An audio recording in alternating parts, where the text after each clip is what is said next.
Are you looking for a way to advertise your business, offer discounts to your customers, and help veterans at the same time? Then citybyhero.com is the answer. It's your shop local program helping you while providing jobs and funds for veterans.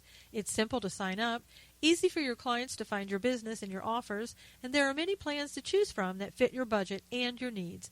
Go to citybyhero.com and sign up today, and we'll make a donation for you to a veterans organization. citybyhero.com.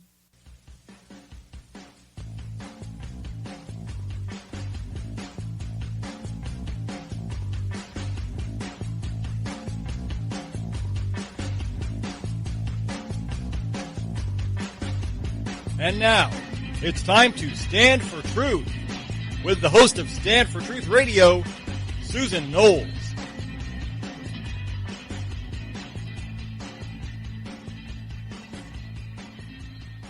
And welcome to the program, everyone. I am your host, Susan Knowles.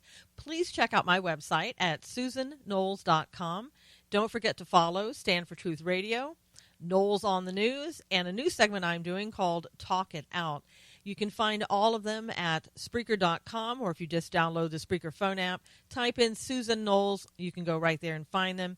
And if you should ever forget where to find them, where to go, just go to SusanKnowles.com. All the information is right there. And finally, follow me at Susan Knowles on Twitter. I hope all of you had a very Merry Christmas and a very Happy Hanukkah. I know Hanukkah is still going on. And I hope everybody just enjoyed a little bit of time off, maybe a little bit of time off from politics and the news, although it was very difficult to do, very difficult. A lot of things were happening. A lot of things were happening in the middle of the night because we are under, Obama administration. So that's where things happen on Fridays, or they happen in the middle of the night, or something of that effect. So Christmas, unfortunately, had some marring to it, as did also Hanukkah as well. And we'll talk about that in a minute. But I do hope that you got some time off and just some time to relax and enjoy the world, rather than kind of looking at it as, what's going to happen next. What is Obama going to throw our way? What's going to happen tomorrow? Every now and then it's just good just to, take some time off, forget about everything, and then just enjoy. And now we're back. We're back and ready to go.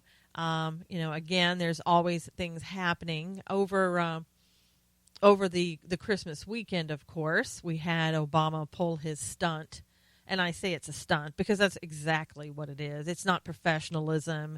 It is, you can expect to see stunts coming from, let's say, people who drive cars and they fly over the Grand Canyon or whatever the case may be, right? That's a stunt.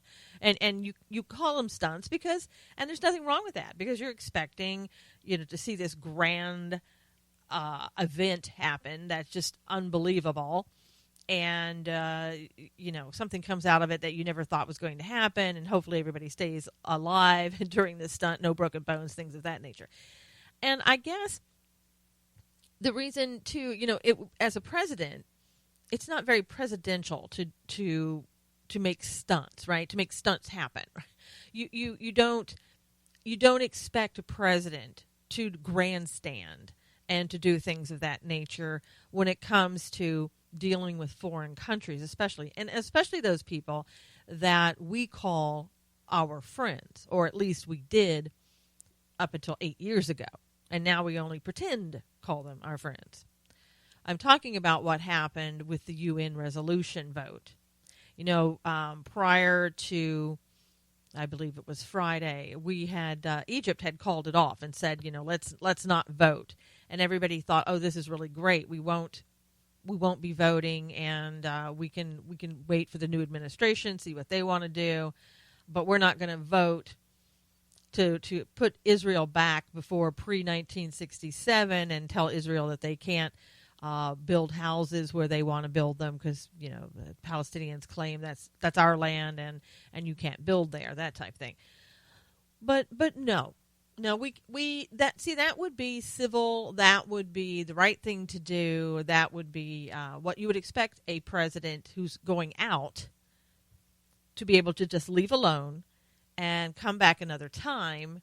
Let the next president come in, make those heavy decisions. I mean, this is not lightly to make a decision like this. I mean, you're talking about a country, again, who's our ally, and you are potentially going against them. And I say potentially because, see, the United States, they took the coward's way out, is the way I look at it.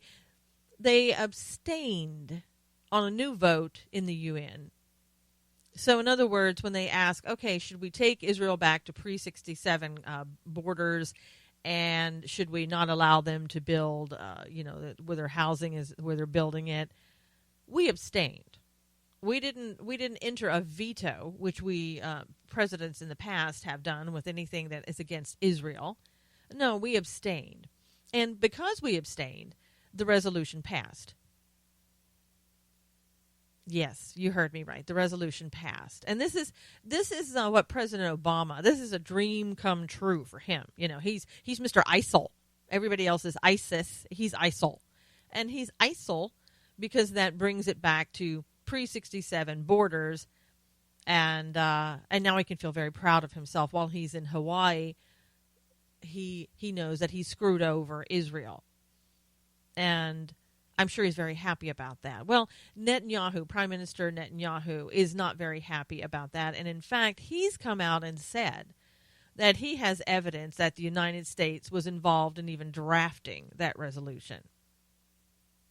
So not only did we abstain and allow it to pass in the UN, but according to Netanyahu, we actually helped write it. And it wouldn't surprise me, if that's true, that we wrote the entire thing. Because for whatever reason, and we all know what that reason is, Obama isn't satisfied until he can tick off every person that was our ally and cause havoc, wreak havoc, not only in the United States, but everywhere. I mean, look at the Middle East. Look at Syria. Look at every time that he's come in to touch something, it has gone bad. It's been a disaster. And I know that's hard for liberals to take. They think he is the best thing since sliced bread. He's horrible. And he's even worse than Jimmy Carter. Jimmy Carter was always number one. Now Jimmy Carter has been put down into the second position. Obama has taken over as the worst president that we have ever had in history. And it's appalling. And I should add that Jimmy Carter now number two, encouraged Obama to do what he did with the UN resolution against Israel. So Jimmy, you and Obama, you hold the top spot as the enemies to Israel that are supposed to be the friends of Israel. You two hold the top spot. And you can, again, Obama's number one when it comes to the worst president of all time. Jimmy now has gone to number two. Unbelievable. Again, it was a stunt. They couldn't wait. Obama couldn't wait, couldn't allow the chance that Donald Trump was going to come in and not do this because he knows that Trump would not have done this. So what now can be done? Can anything be done now that Obama has caused this major faux pas that he intended to happen? I think faux pas are probably something accidental. This is a faux pas that he intended. So I'll change the meaning of that, just like he changes the meaning of everything. But so now what can be done, if anything? Well, basically, we're going to have to see what Donald Trump can do when he gets in. We're going to have to also see what Congress can do. But here's the major problem, really. This is the major problem. Stop funding the UN. Stop it already. And that's going to, that's going to have people coming out of the woodwork. Oh, no, you can't do that. They believe in global warming and climate change, and you're trying to get rid of them because you don't want to help the Mother Earth. And you'll have every ACLU trying to figure out how somehow this is a violation of civil rights, and every whack job in the world is going to come out of the woodwork and try not to allow the defunding of the UN. They need to go. They need to leave Washington or New York. They're probably in Washington too by this point. They need to leave the United States of America. Get off American soil. Go back to whatever crap hole you came out of and stay there. You have caused more damage to the United States, more damage to our allies than anybody else. Get out. The UN is useless. I don't know. I mean, maybe somebody could tell me one or two good things that they've done, but anytime the UN, when they're like Obama. Whenever they touch anything, whenever they get involved in anything, which by the way, takes forever to get involved. Whenever they do, though, it's always disastrous. I mean, but I don't know if you've ever seen this. They sit around and say, okay, should we do something about this? And here, let's go around to each ambassador. This is probably what it'll take 3 days at least. Go around to each ambassador. Let them talk about how they feel about what should be done. And then maybe someday we'll get in the position where we can actually take a vote. Now, that might be, I don't know, a couple of weeks, a couple of months. I don't know. People are dying, but we have time. I think they did this over Aleppo. Should we take action? What should we do? Went around the room, around and around and around the room, talking to the ambassadors. What should we do? I don't know. Well, here's what I think. And what did they do? I think when they do that, they eventually come out with a statement condemning whatever it is. Just take a vote, raise their hands, okay? That's all you need to do. And then go do something positive. But that's not what they're known for. They are as useless as any city run by liberal progressives. Seriously, I'm telling you, it's the same thing. I think what they do is they pull somebody out of the UN, some of the ambassadors, whatever, and they say, "Oh, you want to go over and run a city in the United States? Okay, here you go." Because you couldn't do any worse. They're bad, and you're going to make them worse. I'm sorry. I guess I'm not in the Christmas spirit today. Christmas is over, so now we can get back to the politics of things, and it's not looking so great. I mean, under Democrats, politics have never looked great. And with the UN, to me, it's almost like an extension of the left-wing progressive Democrat Party that the Democrats have become. It looks all the same, which is bleak. And so let's get rid of them. And I know Trump's going to have his hands full. Oh, my gosh. There's going to be so much that he has to do. I don't even know.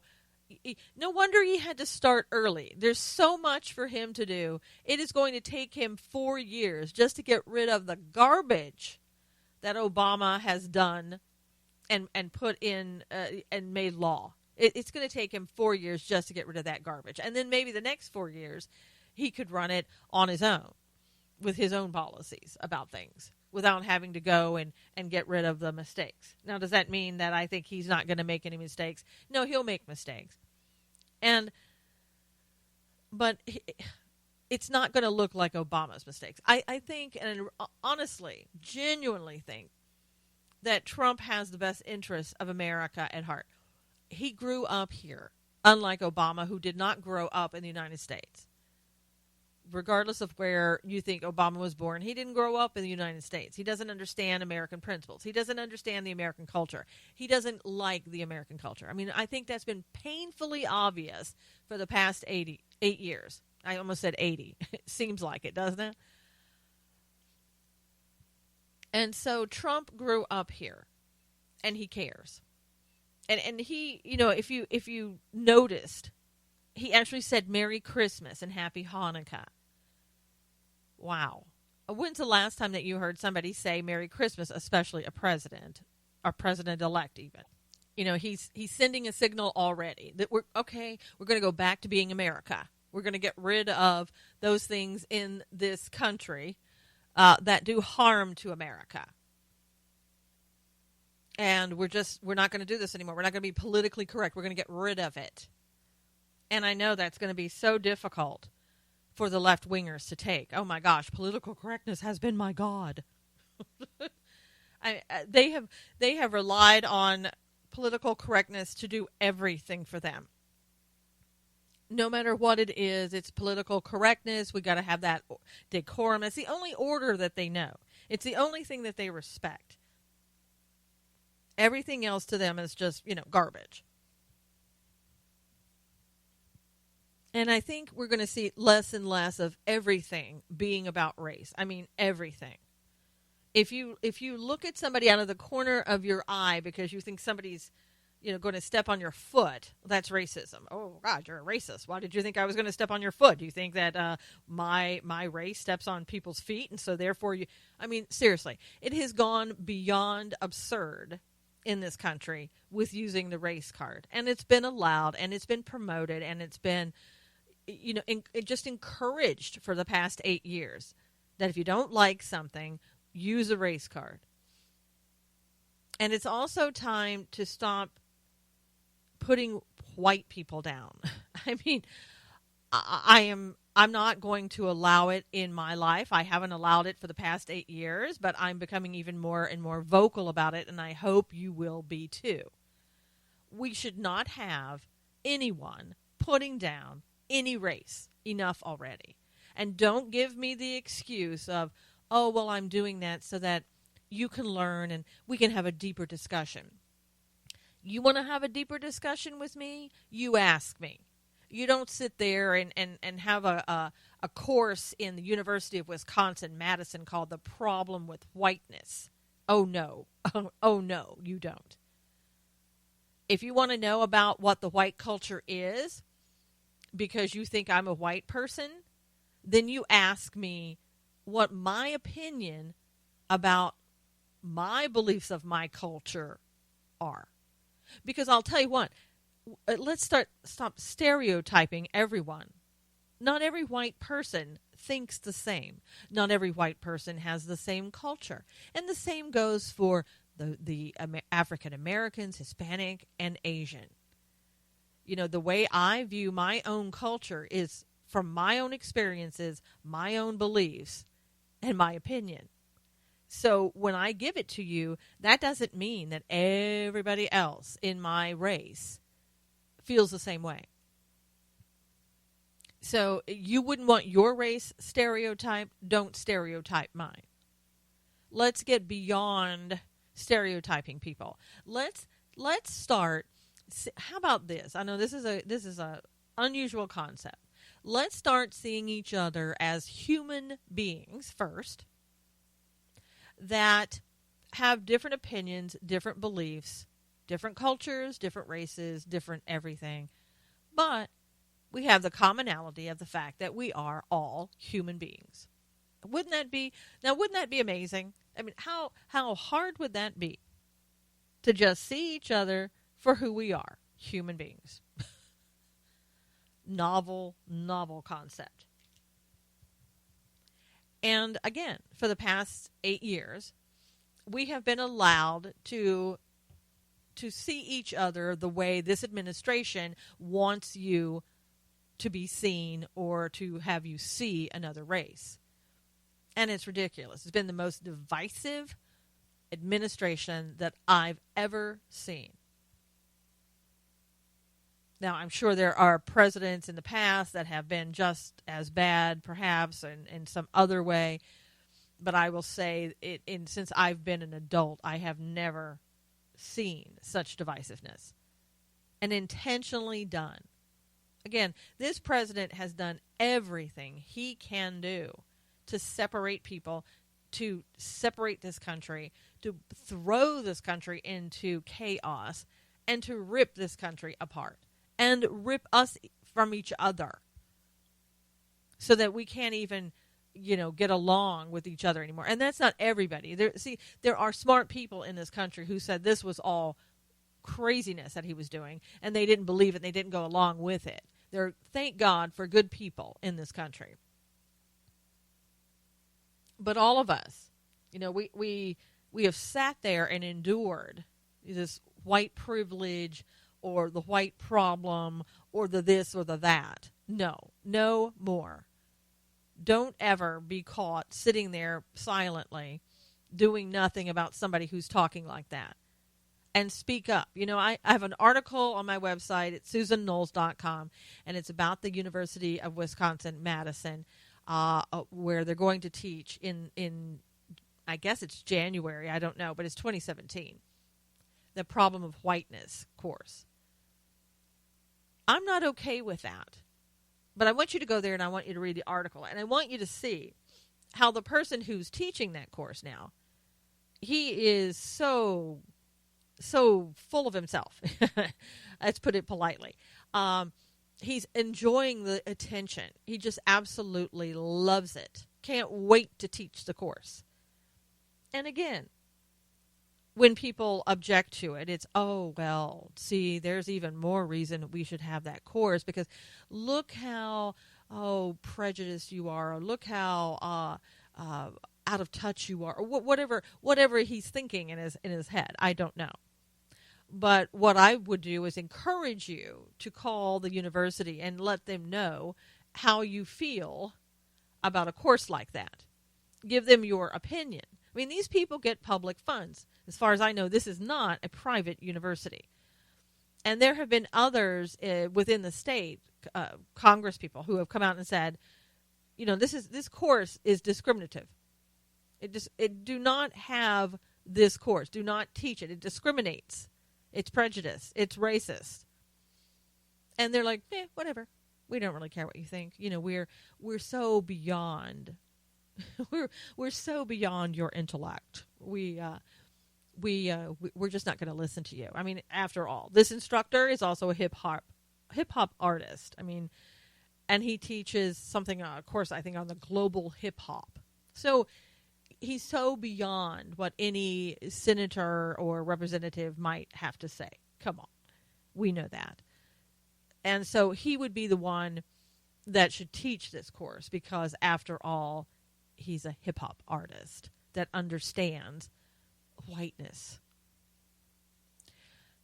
If you can't have a course that would have the same title as Problem of Whiteness that is based on other races, then you shouldn't be having that course. If you can't have a course that's called the problems or the problem of blackness, the problems of Hispanics, the problem with, Asians, whatever. If you can't have that same course with substituting their race in instead of whiteness, then you need not to have that course.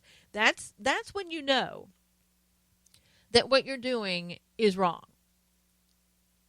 That what you're doing discriminates against people and a race, an entire race. And I don't think any of your excuses about, we just want to have a deeper discussion, it would matter.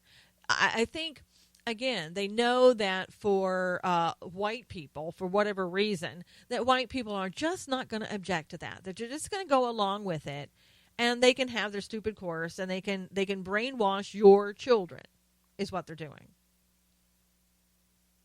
And you may think, well, it's just one course. It's one crazy course by some hip-hop artist / professor. No big deal. It is a big deal. It really is a big deal.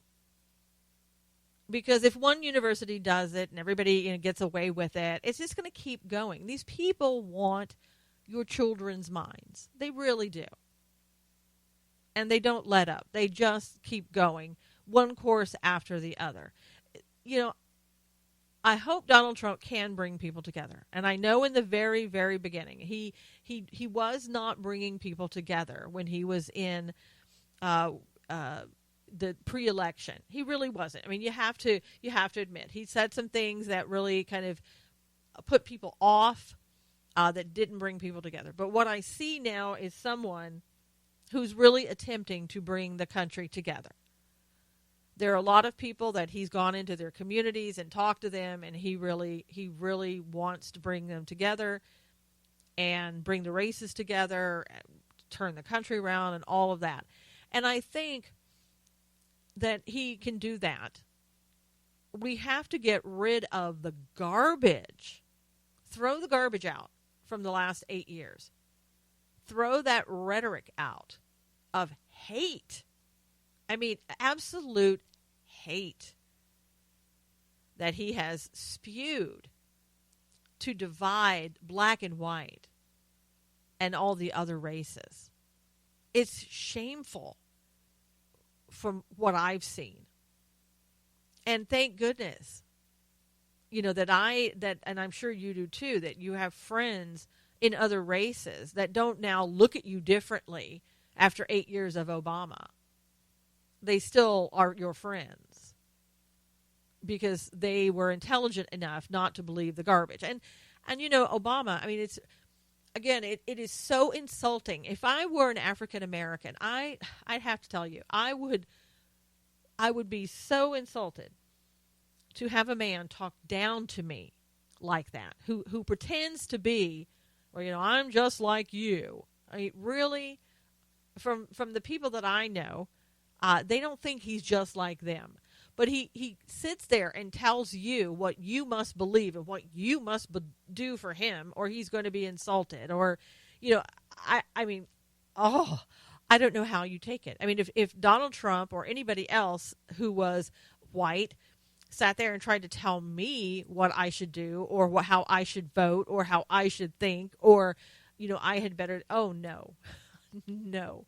So I can only say from my perspective, if that were being done to me by a man from my own race, I would be over the top disgusted.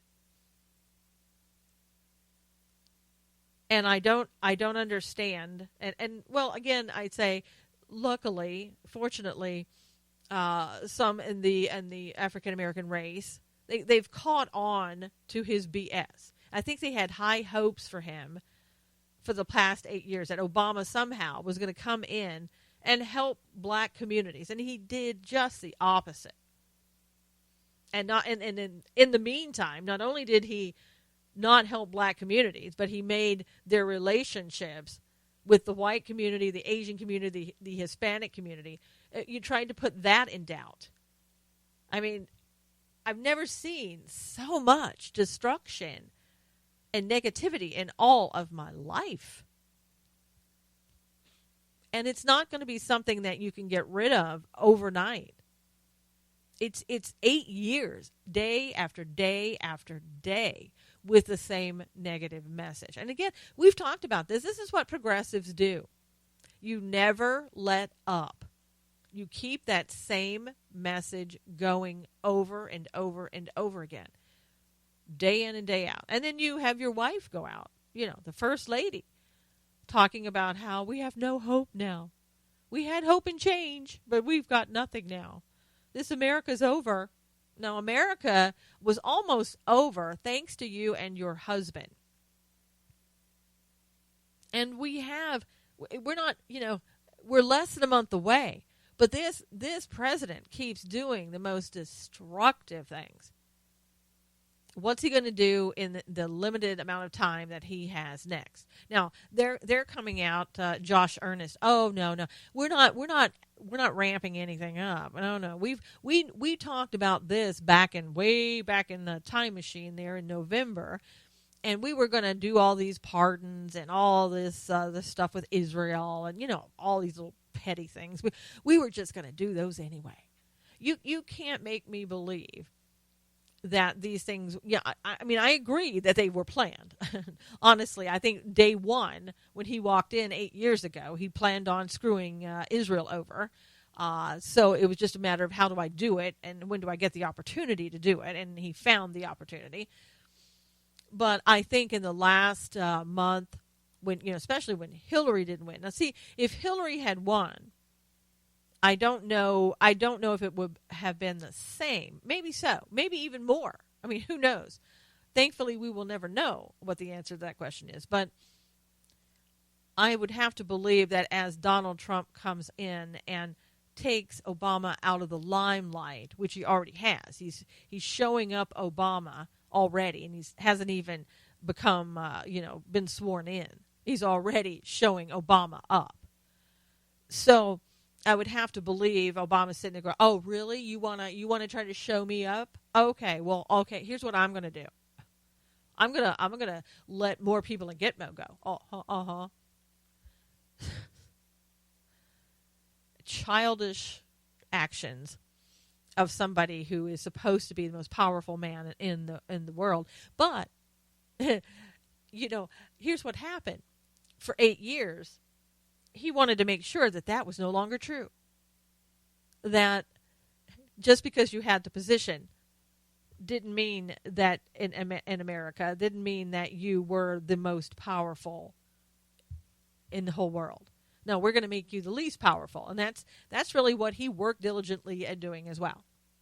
So that when he left, he could leave an America that most of us didn't even recognize. He did a really good job. I mean, if you want to say what's his legacy besides screwing over Israel, I think you have to agree that the almost destruction of America, the destruction of culture, the destruction of races, destruction of anything positive, that's what he did. And he did a great job at that. Nothing else. Nothing else. And, I would have to say I don't even know that his golf game got improved that much. I think he still sucks at golf like he did when he came in. And it must have just really gotten him so upset when Tiger Woods recently played golf with Trump. I mean, can you imagine that? Whoa. Come on now, Tiger, I thought you were going to help me improve my golf game, and you're out there with Donald Trump. Come on now, that's insulting me. Yes, insulting you. Yeah. Don't worry about the rest of us.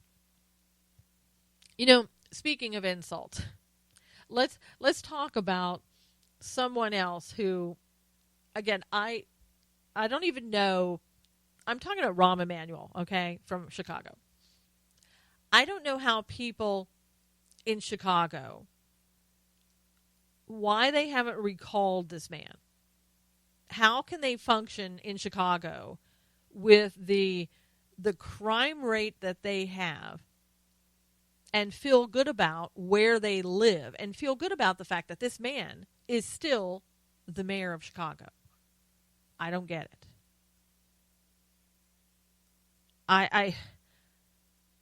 This is for everybody who doesn't know, Chicago is a gun-free zone, right?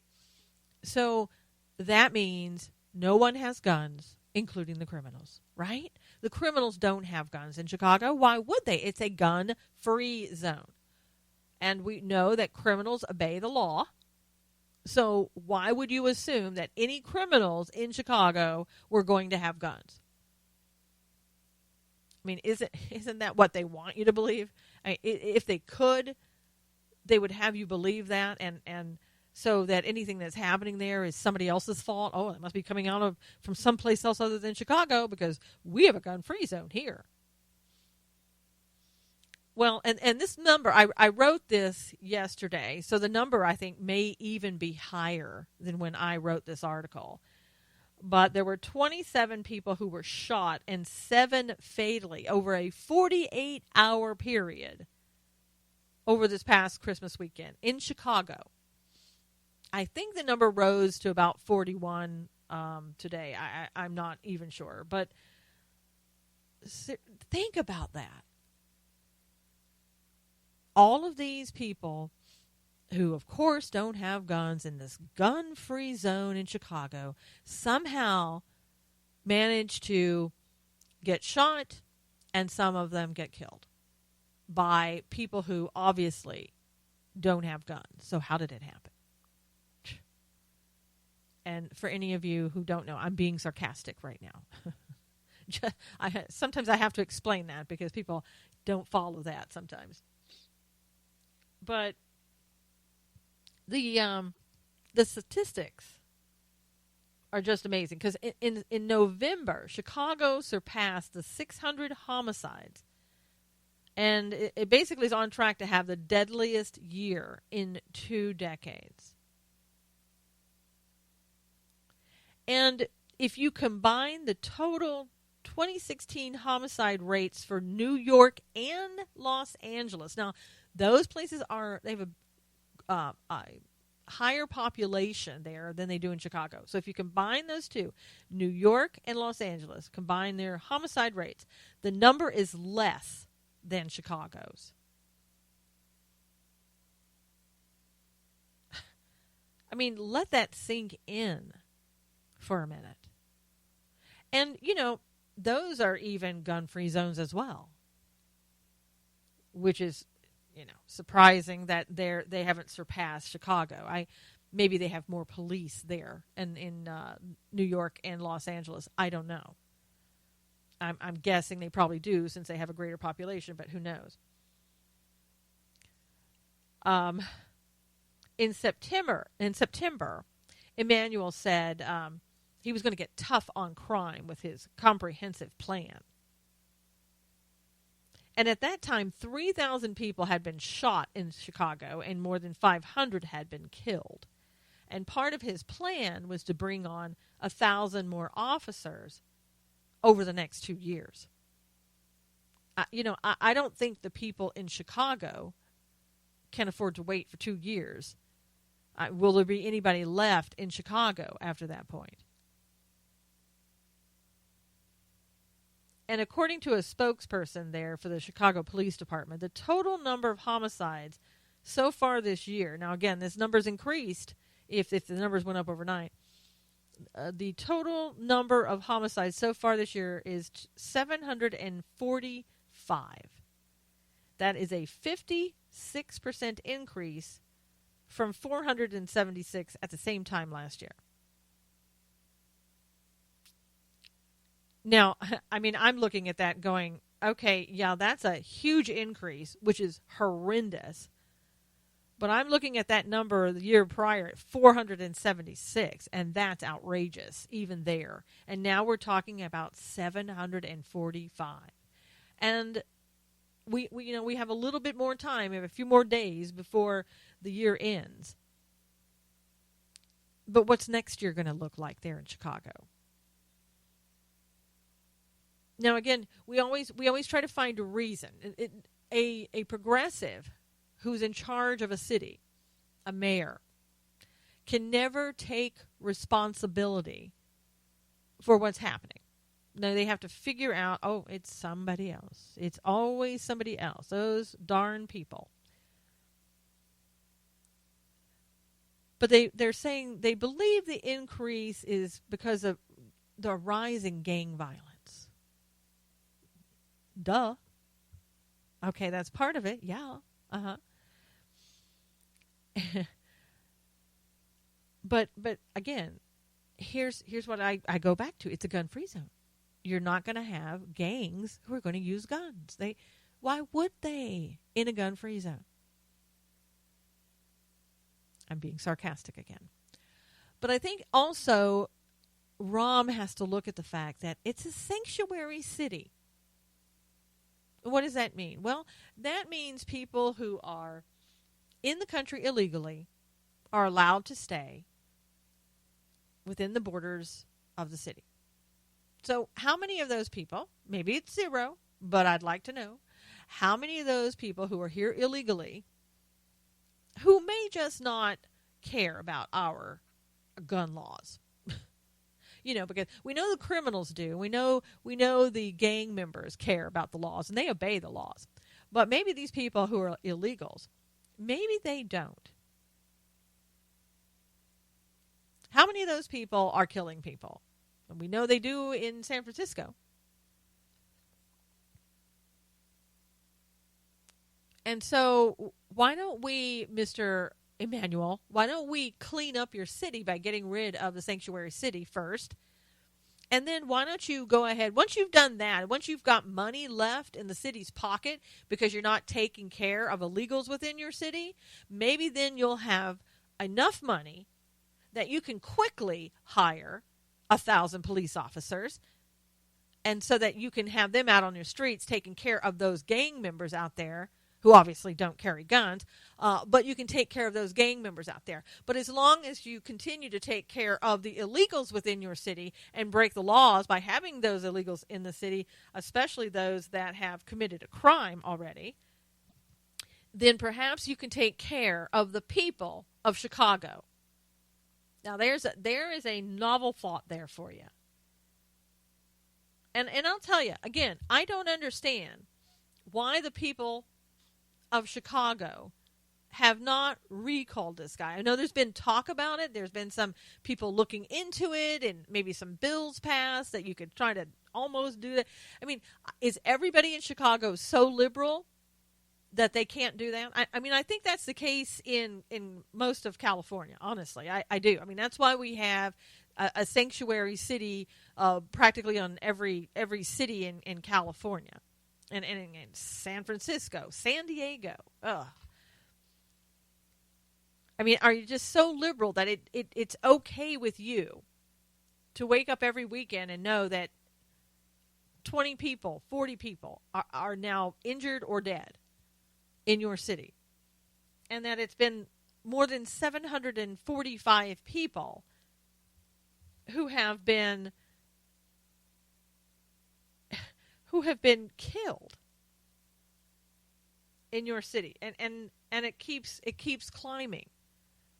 I mean, are you happy with that? Is that okay with you? I don't know. I mean, I would have to say that based upon what I'm seeing, you're either afraid to make a change, or you feel that somebody else could be worse, or you're just going to get another Democrat in there. It's going to be worse. I don't know what the case is. But I know that I'm hoping that Donald Trump will say, okay, these sanctuary cities, they're done. And I know the churches are getting involved. Oh, well, you can't come here to the church, and we're going to leave. These people are going to be living here. Okay, if you want to live, you want to make a church compound and keep them within the compound, I guess, if that's really what you want to do, and protect the rest of the city from them, then I guess that can be arranged. I mean, or you can take them out of the country and protect them someplace else if that's what you want to do. But personally, I think that sanctuary cities need to go away. I think that the laws of this country need to be obeyed. If you are here illegally, you need to be deported. If you are here illegally and you commit a crime, you need to be deported. This country has spent so much money on taking care of illegal immigrants before we take care of our own veterans. Veterans out there living on the streets, in bushes, on homeless people on sides of the road, and you're taking care of illegal immigrants by protecting them. Why don't you listen, sanctuary city, why don't you make it a sanctuary city that requires you to take care of veterans? You want to protect somebody? Why don't you protect veterans? You want to protect the illegals from being deported, but why don't you protect the veterans who have protected you and have had your back, your six? So why don't you take care of them now and make that a part of your sanctuary city? Why don't you do that? Maybe if you did that, we wouldn't have as big a problem as we have with the VA. Because you could stand up and you could say, you know what, I'm not going to allow this to happen to veterans. Oh, no, I'm going to put my foot down here in the city of Chicago and everywhere else now that we're a sanctuary city for veterans. I'm not going to allow this to happen. You're never again going to see a homeless veteran who's treated like that, treated like garbage and disrespected. That's not going to happen in my city. Why don't you start doing that? Why don't we get that going around the entire United States? We'll call it a sanctuary city for veterans. And you can start putting money in to help take care of them. And, in some of these cities now, they're providing immigration attorneys, taking your tax dollars and providing immigration attorneys to those people who may be deported because they're here illegally. So let's see. Let's take that money, sanctuary cities, in our new sanctuary city for veterans, And what we'll do is we'll take that money and use it for their medical benefits out in the public. I don't know. I just feel like I should go out today and start that movement somehow. Just start that movement, get it going. Let's help the veterans this way. Let's get them the medical care they deserve. Let's get housing, because some of these people, like the churches. Okay, churches, you want to help illegal immigrants. What about the veterans, your people, probably some of them who went to your church before that are laying out there homeless on the street? Why don't you help those people? Why aren't you going out there trying to find out what they need? And I'm not blaming every church and whatever. But those churches who want to participate in this, sanctuary city mindset and protecting illegal immigrants, pick up another cause. Pick up a cause of veterans. Help them. Find them places to live. Let them come into your churches. Let them come into your compounds and live there. If you want to sponsor somebody, you want to give them food, you want to give them clothing, you want to get them mental health help, get a veteran. Find a veteran. You can go out there, plenty of them on the streets, I am sure. And if you've ever talked to anybody, veterans on patrol in Arizona, or watched anything that they've done, you know that there are plenty of veterans out there who need our help. So instead of having a ridiculous sanctuary city for people who don't even live here, who shouldn't be here, who are here illegally, and if you went to their country, you would not be in a sanctuary anything.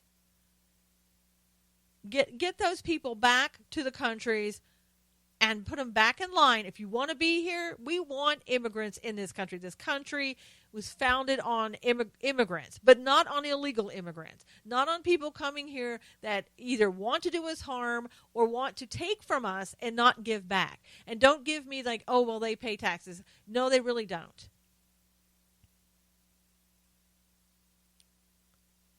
So let's start changing our view of what we do and who we help. Encourage your church to help veterans. I mean, I don't know about you, but any church I've ever been in, when it's Veterans Day or, something to do with the military, we, 4th of July, let's say, we have them stand in church and recognize those that have served our country, which is a great thing. But you know what? Beyond that, I hear absolutely nothing about veterans. Not one single thing. I never hear, oh, we're having a food drive for the homeless veterans on the street, or we're having a clothes drive for veterans who may not be able to afford the clothing. Or, we've decided to try to raise money. We have veterans in our congregation that need food, that need money, that need a place to stay. And we've decided to raise money. And all the times that I've been in church, now maybe it goes on behind the scenes, or maybe they think some other organization is taking care of it and they don't have to, but I hear nothing about veterans.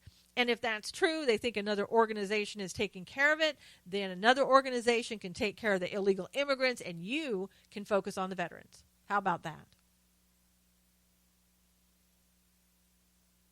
Again, we spend so much time on illegal immigrants and what their needs are that we don't look at the needs of our own people that are right here in this country and people who have served this country, who have fought for this country, who are in worse shape than many of these illegals that are here in this country. So we need to focus differently. We need to focus differently. And I'll tell you what, I am absolutely opposed to these sanctuary cities. They need to be defunded, dismantled. And really, recently, and I know I've talked to you about this before, Los Angeles spent $5 million of our tax dollars, along with $5 million from other, left-leaning organizations that want to provide immigration attorneys for illegal immigrants who are facing deportation and don't have an attorney. There is nowhere in the Constitution that says that they are allowed to do that.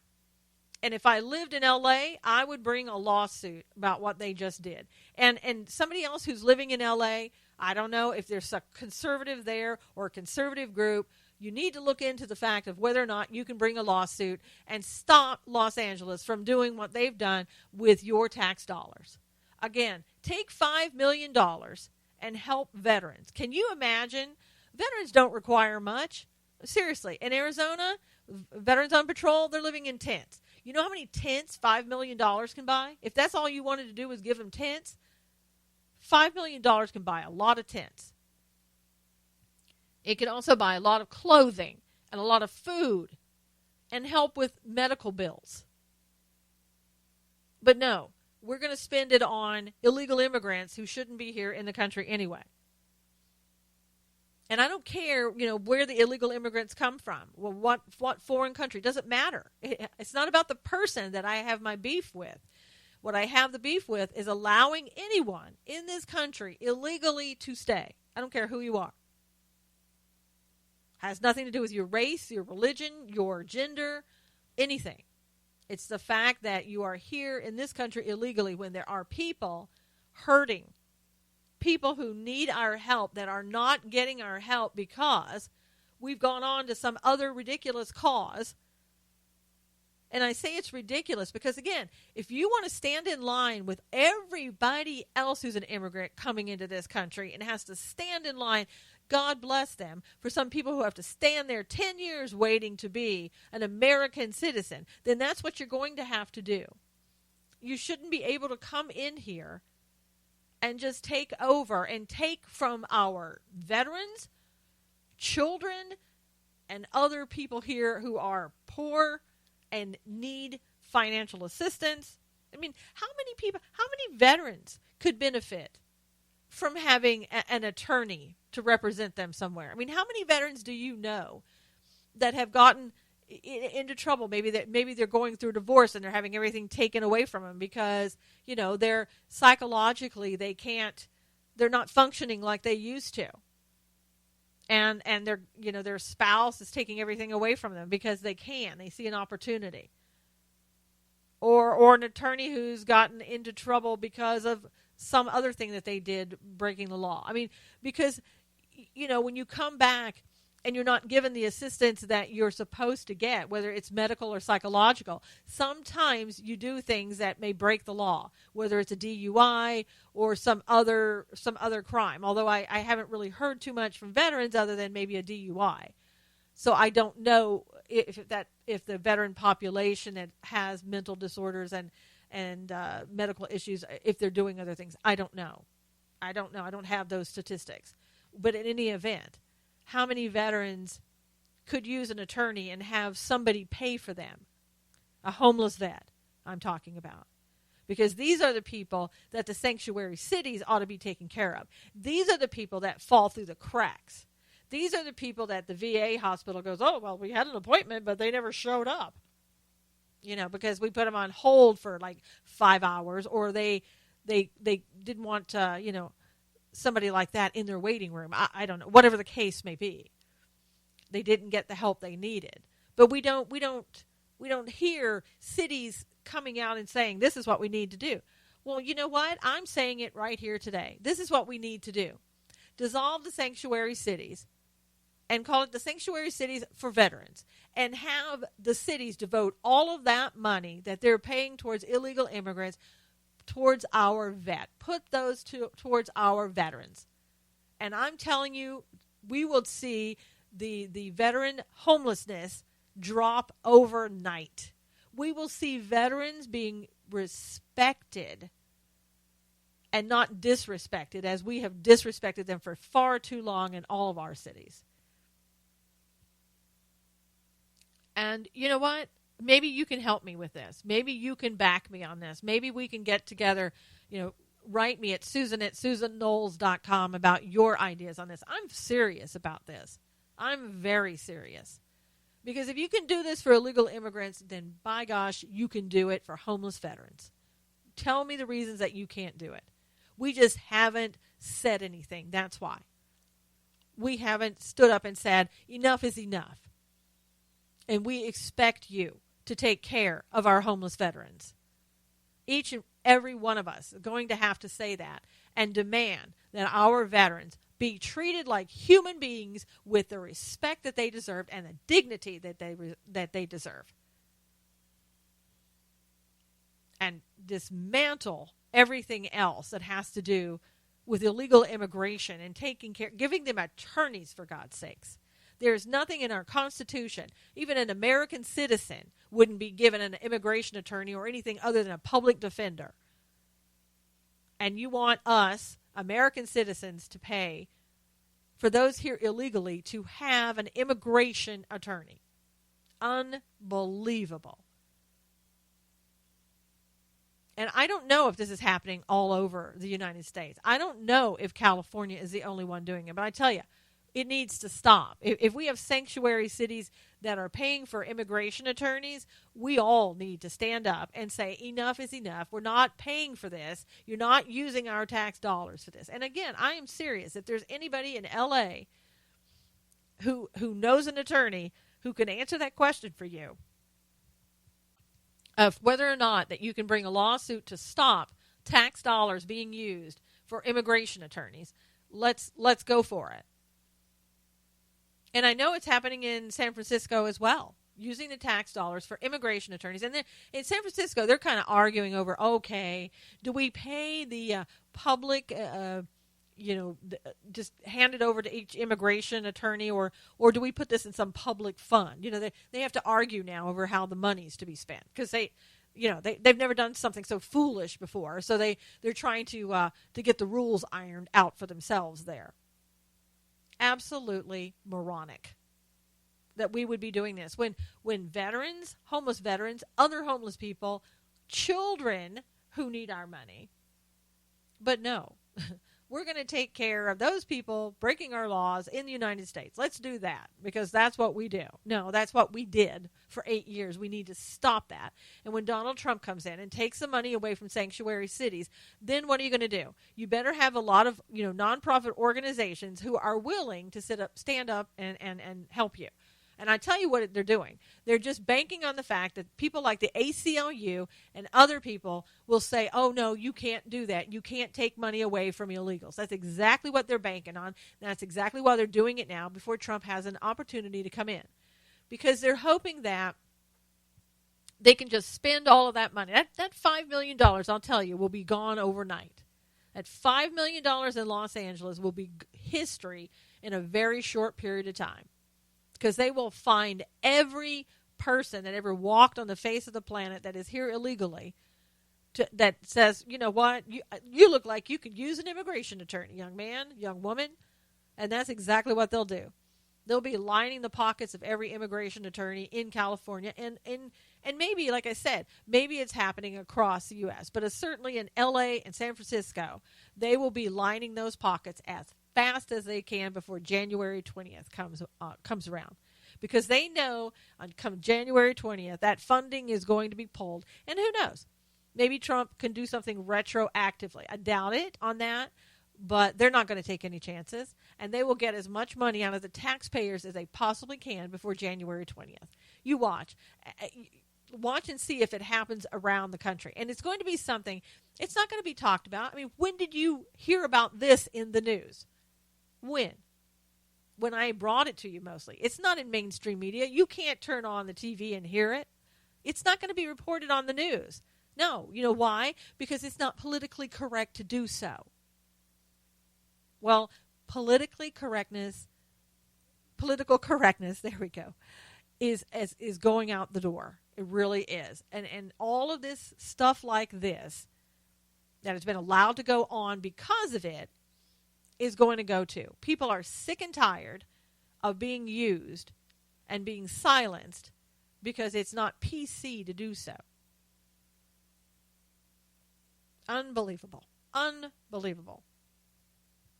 So in your neighborhood, in your city, in your state, keep your eyes and ears open to see if this is going on. And if you know somebody who can, bring a lawsuit and try to stop some of this, go for it. And maybe you're banking on, we'll just wait till January the 20th and then Trump will come in and he'll stop sanctuary cities and there won't be a need to do it. And maybe you're right. But I still say that money should go to veterans.